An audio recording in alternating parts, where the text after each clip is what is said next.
اچھا، دعاؤں سے متعلق ایک چیز بڑی اہم ہے کہ جب بھی دعا کریں تو یقین کے ساتھ دعا کریں کہ اللہ سبحانہ تعالیٰ ہماری دعا ضرور سنتا ہے.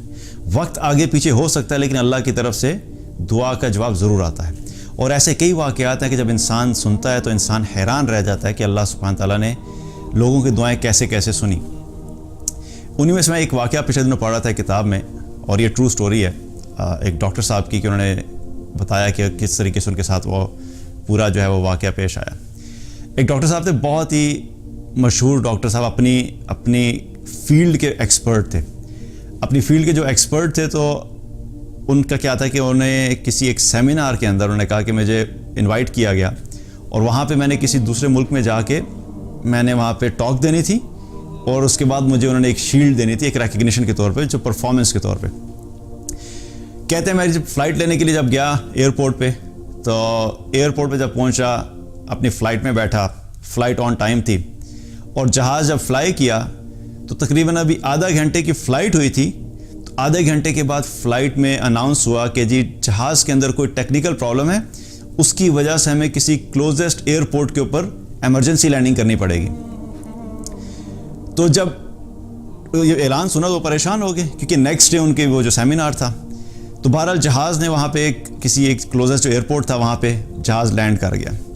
اب جب لینڈ کر گیا، سب لوگوں کو جو ہے وہ مسافروں کو اتار دیا گیا جہاز سے. اب یہ ایئرپورٹ پہ بیٹھے انتظار کر رہے ہیں کہ کب دوبارہ سے جہاز ٹھیک ہوگا اور میں جاؤں گا اور میں اپنی ڈیسٹینیشن پہ پہنچوں گا. کہتے ہیں میں سٹاف کے پاس گیا اور سٹاف سے میں نے پوچھا کہ یہ جو ایشو ہے کب تک ریزالو ہوگا. تو وہاں پہ موجودہ جو سٹاف تھا اس نے مجھے کہا کہ دیکھیے ہمارے کنٹرول میں نہیں ہے، ہمیں اس چیز کا کوئی آئیڈیا نہیں ہے کہ اس میں کتنا ٹائم لگے گا، اور کوئی اگلی فلائٹ بھی ایسی نہیں تھی کہ جو وہاں سے جا رہی ہو. تو میں نے ان سے کہا میری کل بہت امپورٹنٹ میٹنگ ہے، ایک سیمینار ہے، مجھے ہر حال میں اس پہ پہنچنا ہے. تو وہاں پہ جو لوگ موجود تھے انہوں نے پھر کہا کہ دیکھیے فلائٹ کا تو کوئی پتہ نہیں ہے، البتہ آپ نے جانا کدھر ہے. انہوں نے بتایا جی فلاں شہر میں جانا جہاں پہ فلائٹ جا رہی تھی. انہوں نے کہا آپ یہ کام کر سکتے ہیں کہ یہاں سے وہ شہر تقریباً 6 سے 7 گھنٹے کی ڈرائیو پر ہے، آپ ایک گاڑی لیجئے رینٹ ا کار اور آپ جو ہے اس پہ چلے جائیے. ڈاکٹر صاحب کہتے ہیں کہ میں خود کیونکہ لانگ ڈرائیو کا کوئی اتنا شوقین نہیں تھا لیکن مجبوری کی حالت تھی. بہرحال کیا کیا کہ وہاں سے گاڑی لی اور میں نکلا اپنی ڈیسٹینیشن کی طرف. کہتے ہیں میں 2 گھنٹے گزرے تھے ڈرائیو کرتے ہوئے کہ اچانک اتنی بارش ہوئی کہ اس بارش کے اندر میرے لیے گاڑی چلانا مشکل ہو گیا. طوفانی بارش شروع ہوگی، اور اتنی طوفانی بارش کہ مجھے یہ بھی نہیں پتہ لگا کہ میں کس رستے پہ چل رہا ہوں. اور جب تھوڑا سا میں آگے گیا تو مجھے یقین ہو گیا تھا کہ میں اپنا اصل رستہ جو ہے بھول گیا ہوں اور میں پتہ نہیں کسی اور رستے پہ جا پہنچا ہوں.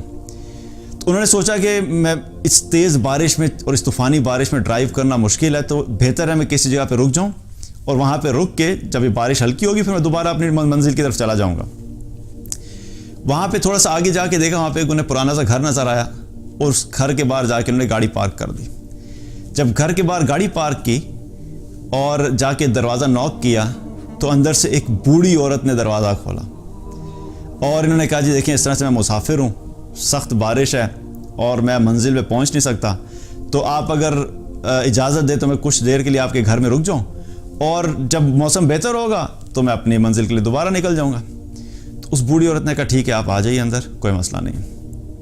تو ڈاکٹر صاحب کہتے ہیں کہ میں وہاں پہ پہنچا، اندر بیٹھا، اور مجھے شدید بھوک بھی لگی ہوئی تھی. تو تھوڑی دیر میں اس بوڑھی عورت نے کیا کیا کہ میرے سامنے کھانا اور پانی لا کے رکھ دیا، اور میں کھانا کھانے لگ گیا. مجھے بڑی سخت بھوک لگی ہوئی تھی. تو اتنے میں کیا دیکھتا ہوں کہ وہاں پر ایک بیڈ پہ ایک بچہ جو ہے اس نے رونا شروع کر دیا، اور وہ بوڑھی عورت گئی اور اس نے جا کے اس بچے کو دوبارہ سے سہلایا اور اس کو دوبارہ سے سلا دیا، اور سلانے کے بعد اس کے پاس بیٹھ کے یوں ہاتھ اٹھائے اور دعائیں کرنے لگ گئی، اور مستقل دعاؤں میں مصروف ہے اور دعا کر رہی ہے. کہتا ہے میں نے دیکھتا رہا کہ یہ کیا ہے. تو جب وہ دعا سے فارغ ہوئی تو میں نے ان سے پوچھا کہ یہ کون بچہ ہے؟ تو وہ بتانے لگی کہ یہ میرا پوتا ہے، اس کے ماں باپ بھی نہیں ہیں اور میں اس کی دیکھ بھال کرتی ہوں. اور انہوں نے پوچھا کہ آپ کیا دعا کر رہی تھی؟ اس کے لیے میں نے دیکھا آپ بڑی دعائیں کر رہی تھیں. کہتے ہیں کہ اس کو اصل میں ہڈیوں کی ایسی بیماری ہے کہ جس کا کوئی علاج نہیں ہے، اور میں نے بڑے ڈاکٹرز کو چیک کرایا اور زیادہ تر ڈاکٹرز نے کہا کہ اس کا ہمارے پاس کوئی علاج نہیں ہے. اور لوگوں نے کہا کہ صرف ایک ڈاکٹر ہے جو اس کا ایکسپرٹ ہے اور وہ اس کا علاج کر سکتا ہے، لیکن وہ ڈاکٹر بہت دور ہوتا ہے، پلس اس کی فیس بھی اتنی ہے. تو وہ عورت کہنے لگی کہ آپ خود ہی سوچئے کہ میں جو ہوں اس ڈاکٹر تک کیسے پہنچ سکتی ہوں، اور میری کون سنے گا اس ڈاکٹر کے متعلق۔ تو میں نے جتنی بھی اللہ سے دعائیں کی آج تک اللہ نے میری ساری دعائیں قبول کی ہیں۔ بس اب یہ دعا ہے جو میں کر رہی ہوں کہ اللہ تعالیٰ اس کے لیے کوئی ذریعہ بنا دے کہ اس کا کوئی علاج کر دے اور اس ڈاکٹر تک ہم پہنچ جائیں۔ یہ دعا ابھی تک میری قبول نہیں ہوئی، اور میں جانتی ہوں کہ یہ بھی میرے اپنے ایمان کی کمزوری کی وجہ سے۔ یہ دعا اس لیے قبول نہیں ہوئی کہ میرے اپنے ایمان کی کمزوری ہے۔ اب ڈاکٹر وہاں پہ جو کھڑا تھا، تو جب وہ بات سنی تو اس ڈاکٹر کے رونگٹے کھڑے ہو گئے اور آنکھوں سے آنسو جاری ہو گئے، اور کہنے لگے کہ ہما جان آپ کو بتا دوں کہ اللہ نے آپ کی یہ دعا بھی سن لی، کہ جس ڈاکٹر کا آپ کہہ رہی ہیں وہ ڈاکٹر میں ہی ہوں، اور اللہ سبحانہ تعالیٰ نے آپ کی دعا ایسے سنی کہ میری فلائٹ وہاں سے چلی، اللہ نے جہاز کے اندر ٹیکنیکل پرابلم کریٹ کر دیا، اس جہاز کو ایسی جگہ پہ لینڈ کروایا جہاں پہ میں سوچ بھی نہیں سکتا تھا، وہاں سے اللہ نے مجھے گاڑی میں بٹھایا اور گاڑی میں بٹھا کر مجھے راستے میں لے کر آیا، اور آپ کے گھر کے قریب ایسا بارش اور طوفان ہوئی کہ اللہ سبحانہ تعالیٰ نے میری گاڑی کا رخ آپ کے گھر کی طرف کروایا اور مجھے آپ کے سامنے لا کے کھڑا کر دیا ہے۔